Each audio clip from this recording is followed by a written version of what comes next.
Hello again, guys. If you're like me, you might not have the best PC for gaming, and it just so happens you like this car soccer game called Rocket League. It's depressing that you may not get 250 frames per second like your friends, but don't worry because I will be showing you the optimal settings to have on Rocket League to get the most out of your computer today. Alright, we're in free play, and I recommend going to free play to test these settings out before you go into an actual game. We're going to start off by pressing start, and then we're going to go to settings. And in settings, you'll see a lot of options. We're going to go through them one by one, but there's not going to be too much. So I start off by starting gameplay. Going down to client send rate, make sure this is high. Server send rate's high, bandwidth limit is high as well. Alright, this will ensure that your connection to other players is at the highest and your computer will take this at priority. So yeah, just make sure these are all high. Alright, go to camera next, and I recommend turning camera shake off. With camera shake on, whenever you hit the ball, you see that the camera shakes a bit, and it's really distracting when you play.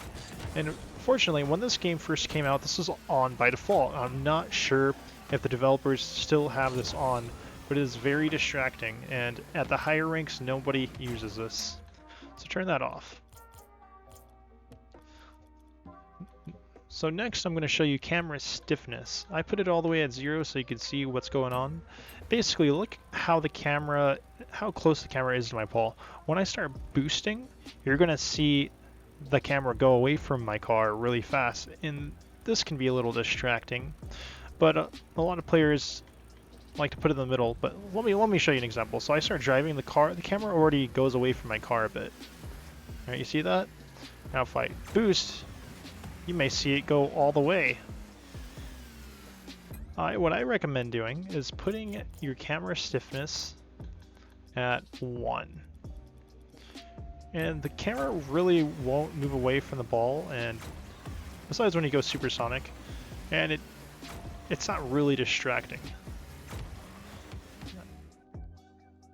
Alright, other things you may want to check out in camera settings are your field of view, the distance the ball is from your car, the height the camera is from your car, from the ground, the angle which the camera is being shown at, and your swivel speed and transition speed. Most of these settings, a lot of people will give you a lot of time for. You mainly want to have a high field of view, decent distance, decent height, decent angle.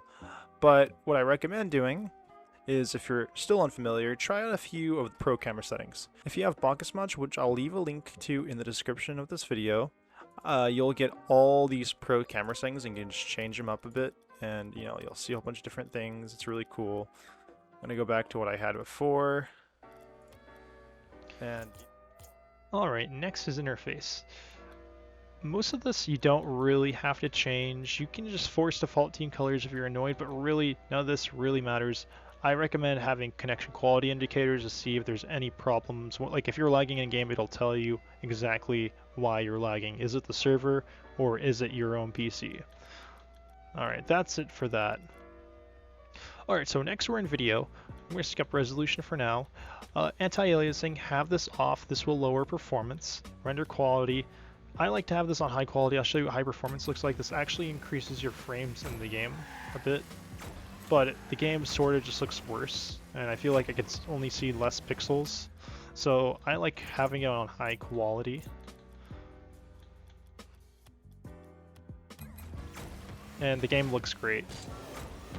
This is the only one I suggest having on high quality.